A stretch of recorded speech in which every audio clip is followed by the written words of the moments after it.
Salut à vous les amis, ici c'est Jack de Prélude Photo, j'espère que vous allez bien. Aujourd'hui on se rend à Cuba et plus précisément à La Havane pour un nouvel épisode de Travail la scène.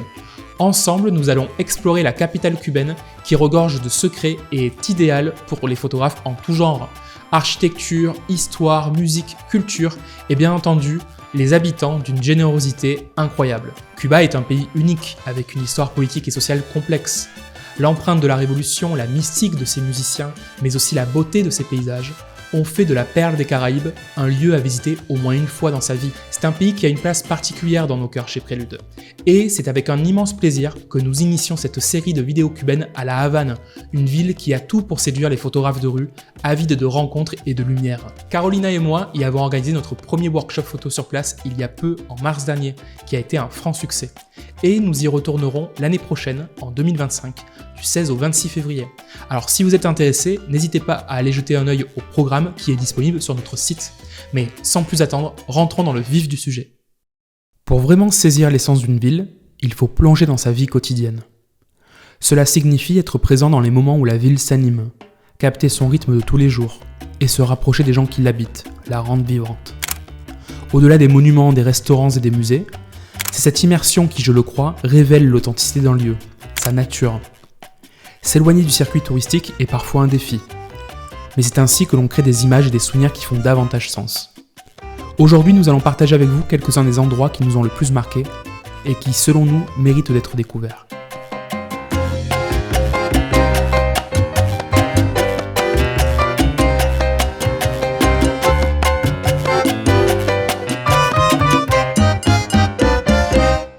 Le premier sujet que l'on va aborder, c'est celui des transports. À La Havane, on trouve une variété impressionnante de moyens de transport. Il y a les bus publics, mais aussi des taxis collectifs. On y voit également des motos équipées de charrettes ou des vélos tuk-tuk, parfaits pour les courtes distances. Il est important de savoir qu'à Cuba, le transport est une problématique en soi pour les locaux. Le manque de transport public a conduit certaines entreprises privées à prendre le relais. Vous verrez des propriétaires de vieilles voitures remplir ce rôle, illustrant comment les Cubains s'adaptent à ces défis quotidiens. Dans cette séquence, je me trouve dans un coin de rue de Centro Habana, non loin du quartier chinois, tôt le matin lorsque les gens se rendent au travail ou à l'école. Pour cette scène, j'ai consacré environ 30 minutes à capturer l'essence de ce coin de rue animé. En repérant l'endroit quelques jours auparavant, j'avais anticipé la magnifique lumière matinale, ce qui m'a incité à me lever tôt pour profiter de cette ambiance dorée. Je me suis rapproché de mes sujets, scrutant attentivement chaque angle pour exploiter au maximum cette lumière. Le temps était assez ouvert à ma présence et ne semblait nullement gêné par mon appareil photo, ou très peu. En fait, je me suis parfois senti presque invisible, tant les gens étaient absorbés par leur quotidien. J'ai fait affaire bien sûr à quelques regards curieux. Ce sont souvent eux qui font les bonnes photos d'ailleurs, mais en général porteurs de bienveillance ou dans la majorité des cas, indifférents. Chacun continuant sa routine, sans prêter trop d'attention à ma présence. Une autre occasion de capturer la vie quotidienne à La Havane est liée au sport. En effet, dans différents quartiers de la ville, on trouve quantité de terrains de basket, de football, de baseball, où il suffit de demander l'autorisation pour photographier. Une fois notre présence acceptée, les jeunes nous prêtent véritablement plus attention, et c'est le moment où nous pouvons justement commencer à photographier. Cela nous permet de capturer des scènes pleines de fraîcheur, de jouer avec les ombres, avec la couleur, et bien entendu avec le mouvement. Ces lieux nous mettent au défi dans notre réactivité à saisir ce mouvement et offrent une certaine quantité de situations dynamiques où nous pouvons composer sur et en dehors du terrain, tout en nous fournissant un certain nombre d'éléments avec lesquels nous pouvons jouer qui sont visuellement attrayants. Dans ce cas précis, nous devons avouer que la lumière n'a pas été idéale pour travailler la scène comme nous l'aurions souhaité. Bien que nous ayons pu tirer parti des contrastes et des silhouettes créées, il aurait été préférable d'avoir une plus grande partie du terrain éclairé pour pouvoir jouer davantage avec ces éléments en nous déplaçant dans l'espace. Mais c'est un lieu que nous avons découvert par hasard. La leçon à retenir ici, c'est qu'il est bon d'être surpris, de laisser l'occasion à nos déambulations de nous offrir de bonnes opportunités photographiques. Rappelez-vous que le meilleur allié d'un photographe, c'est une bonne paire de chaussures. Alors parcourez, explorez, revenez. Dans ce cas, c'était l'un de nos derniers jours sur place, donc nous n'avons pas pu y retourner à l'horaire voulu. Une autre fois peut-être. Mais vous voyez néanmoins tout l'intérêt d'anticiper la lumière à l'avance, car ça peut nous donner plus de liberté et d'occasion pour obtenir la photo parfaite. Enfin, nous ne pouvions naturellement pas ne pas évoquer les marchés. Comme vous le savez sans doute, si vous avez parcouru certaines de nos vidéos précédentes, les marchés sont pour nous une excellente occasion de découvrir la vie locale et de capturer de beaux clichés. Nous aimons les marchés parce qu'ils offrent une variété de situations et de scènes où les gens font leurs courses ou discutent entre eux. Ils nous permettent également de découvrir à travers les produits et parfois les services proposés quel type de vêtements sont portés, quel type de nourriture sont consommés et de quelle manière. Toutes ces informations nous aident à mieux comprendre les gens et leurs coutumes, à comprendre leur manière d'être particulière et à intégrer cette compréhension à nos images comme tout autant d'éléments visuels qui servent notre narration. Dans le cas qui nous intéresse, nous nous sommes retrouvés dans un marché assez vaste dans son extension, avec de nombreuses personnes qui circulaient et se croisaient dans toutes les directions, notamment des vendeurs ambulants de fruits et légumes, ce qui nous a confrontés à la difficulté de pouvoir isoler nos sujets ou de nous concentrer sur quelques situations simples pour réaliser des images faciles à lire, nous donnant comme résultat des compositions chargées et des cadrages encombrés. Mais il est toujours intéressant de relever le défi. C'est un bon entraînement, et comme nous l'avons mentionné précédemment, il est important de prendre le temps d'accommoder l'œil et les sens jusqu'à ce que nous trouvions des choses qui attirent notre attention et enrichissent notre récit. Parcourir un peu le marché avant de prendre des photos, voir quelle est la dynamique de l'endroit ou simplement se tenir dans un coin pendant un moment sont quelques-unes des choses que nous avons faites pour réussir à obtenir quelques clichés intéressants.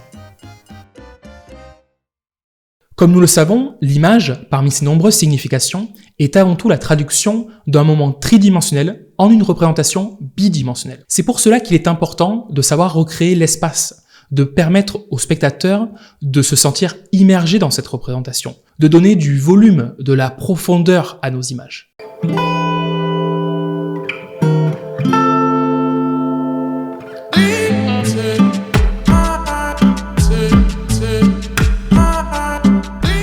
Pour y parvenir, nous vous proposons aujourd'hui d'explorer la notion de profondeur à travers les lignes et les plans. Les lignes directrices jouent un rôle crucial dans nos images, car elles orientent le regard. Ces lignes peuvent guider la lecture de notre image, indiquant où entrer et où porter notre attention. Grâce à cet effet, elles nous permettent de percevoir l'espace et les dimensions de notre composition en nous offrant une perspective cohérente. Prenons par exemple cette scène. Cette image m'a tout de suite attiré par les jeux de contraste à cette heure de la journée et les jeux de lignes, comme les ombres des bâtiments qui donnent une dimension constructiviste à l'image. J'ai volontairement sous-exposé, plongeant de grandes parties de mon image dans la pénombre pour faire ressortir les personnages dans la lumière. Regardez comment l'ombre des personnages sur la droite s'allonge vers le centre de l'image. Comment celle de la voiture dont on voit une portière apporte une velouté à l'image, une certaine rondeur, qui donne aussi la possibilité de circuler jusqu'au personnage de gauche, celui que l'on distingue le mieux, au premier plan, qui, cachant celui se situant derrière lui, apporte une sensation de profondeur naturelle. Aucun des personnages néanmoins ne me regarde. Leurs regards sont fuyants. On ne peut parfois que les imaginer. Regardez le policier ou la petite fille qui nous tourne le dos. Les lignes créées par leurs attitudes corporelles dirigent le regard, permettant à la fois à celui-ci de circuler, de s'échapper et parfois même de se retrouver piégé, ne sachant où aller. En résumé, en jouant avec les lignes et les plans, nous pouvons donner à nos images une profondeur et une richesse visuelle qui captiveront et guideront le spectateur.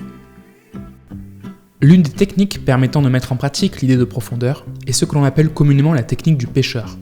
Selon cette approche, le photographe choisit d'abord le décor dans lequel il va mettre en scène ses personnages. De cette manière, nous pouvons nous positionner de façon à ce que les lignes soient notre premier élément de composition et que nous puissions ensuite attendre que quelque chose d'intéressant se produise.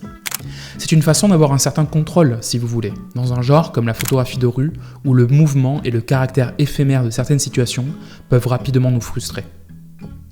Une autre façon d'obtenir cette profondeur est l'utilisation des plans, c'est-à-dire la distance que j'ai entre les sujets et l'appareil photo et entre les sujets entre eux. Ainsi, si nous parvenons à enrichir nos compositions de plusieurs plans avec différents sujets d'intérêt ou scènes, nous serons probablement en mesure de donner plus de profondeur et d'intérêt à nos images. Comme dans cette image où on observe un jeune adolescent en premier plan qui nous regarde fixement, son visage à moitié caché derrière un mur d'enceinte. Ce mur fait totalement partie de l'image, bien qu'un peu flou, et fait office de première frontière à traverser, donnant naturellement une première sensation de profondeur à l'image. La ligne qu'il forme dirige par ailleurs le regard vers le visage du jeune garçon. Derrière lui, un autre personnage, un autre garçon, ne me regarde pas mais est orienté vers le personnage principal. Le fond est un terrain de basket que nous avions déjà aperçu dans d'autres clichés, et qui ajoute du contexte à l'image, tout en permettant de jouer avec les couleurs et les lignes. En raison de la faible profondeur de champ, ce décor est flou et donne cette sensation de profondeur.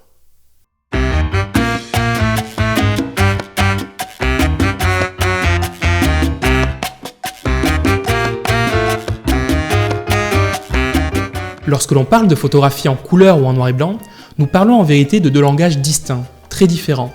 Dans une image en noir et blanc, les couleurs présentes sont réduites à une gamme de gris, et c'est pourquoi nous sommes invités à observer davantage les formes, les textures, les lignes.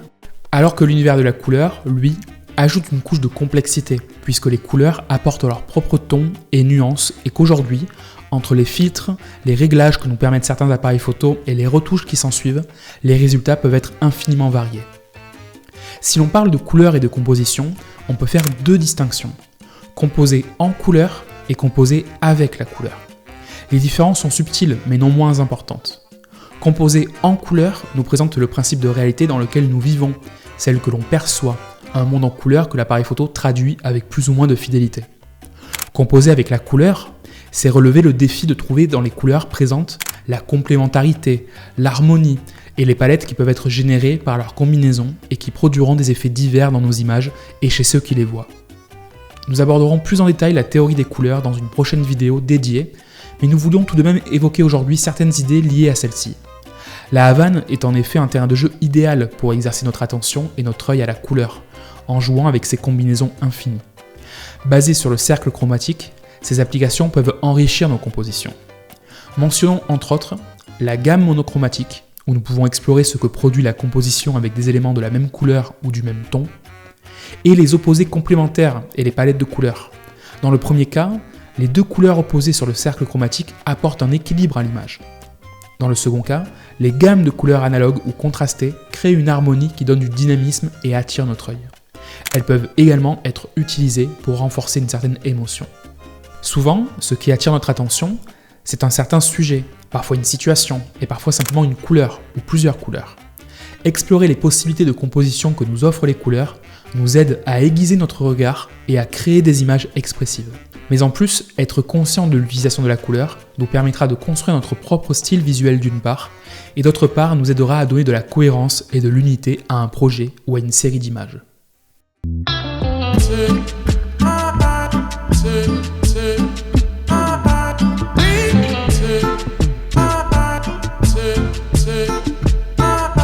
Nous avons parlé précédemment de l'importance de s'éloigner des clichés pour explorer d'autres récits possibles. Pour créer ces nouvelles perspectives durant notre séjour à la Havane, nous avons tâché de visiter des lieux qui portaient un regard différent sur la ville.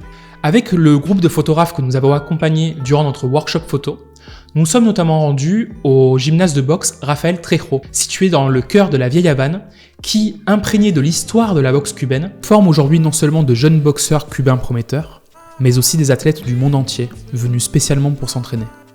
Après avoir discuté avec Alberto, l'entraîneur principal, celui-ci a bien voulu nous ouvrir les portes du gymnase pour une matinée d'entraînement. Ce cadre unique nous a offert une multitude de situations intéressantes pour nous entraîner, non pas à la boxe, mais à perfectionner notre technique photographique. Dans ce gymnase à ciel ouvert mais recouvert en son centre d'une grande bâche, nous avons été confrontés à une lumière du milieu de matinée et de mi-journée qui pénétrait par le haut, créant un fort contraste entre les zones éclairées et les zones d'ombre. Notre conseil dans ces situations est d'inclure ces contrastes dans notre cadrage et de jouer avec les lignes générées entre la lumière et l'ombre. Utilisez les contre-jours pour dessiner des silhouettes et composer avec les ombres prononcées comme éléments principaux de votre image. N'hésitez pas pour ce faire à sous-exposer vos images, cela les rendra plus dramatiques et vous permettra d'accentuer la géométrie à l'œuvre. Le deuxième défi concerne le point de vue. Pour capturer ces bras croisés, ces gestes expressifs, il est nécessaire de se déplacer dans l'espace. Prendre en compte la perspective lors de nos prises de vue permet de donner du dynamisme à nos images, en créant des lignes qui guident le regard du spectateur de manière fluide. Cela suscite également son intérêt en offrant un nouveau point de vue, apportant rythme et originalité à notre histoire.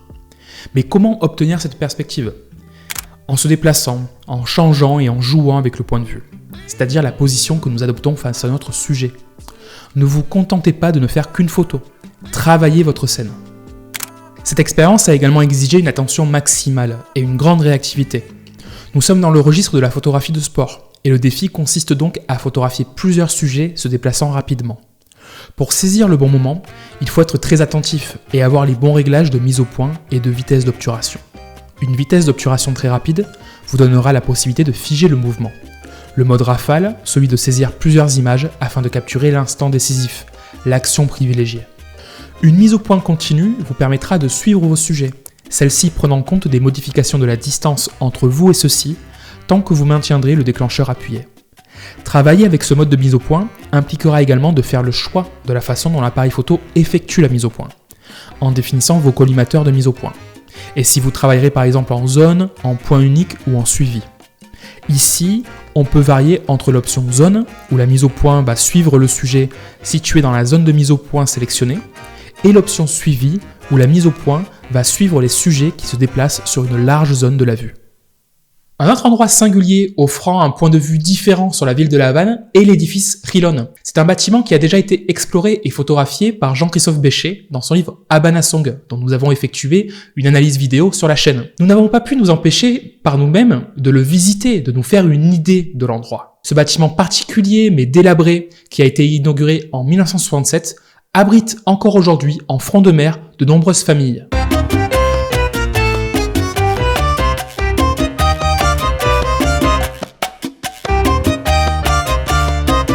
Sa forme particulière est constituée de 2 tours reliées par un centre doté d'un ascenseur qui, inexplicablement, fonctionne encore, et par des passerelles qui relient 2 côtés avec des escaliers rongés par le salpêtre qui génèrent un contraste particulier entre l'intérieur lugubre et la vue incroyable sur la mer des Caraïbes d'un côté et sur la ville de La Havane de l'autre. Nous ne sommes pas restés très longtemps sur place. Notre présence était avant tout motivée par la série de Béchet, comme un clin d'œil, et l'envie de découvrir ce lieu insolite par nous-mêmes. Nous avons tout de même pu en sortir quelques images intéressantes, je crois. Ce qui prédomine ici, ce sont bien entendu les jeux de lignes et de formes, mais aussi d'ombre et de texture. Idéal pour les amateurs de photographie d'architecture, mais aussi sans doute de noir et blanc.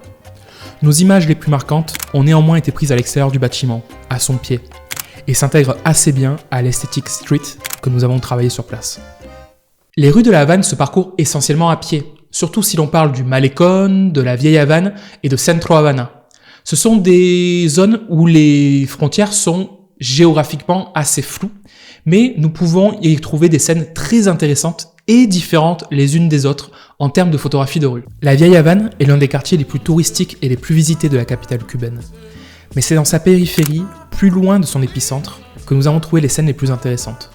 Les moments que nous avons le plus photographiés sont les matins et les fins de journée, un classique.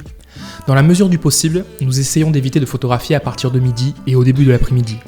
D'abord pour éviter la chaleur, mais surtout pour éviter la lumière crue, qui est souvent moins intéressante. Le Malecón est un autre endroit recommandé pour la photographie.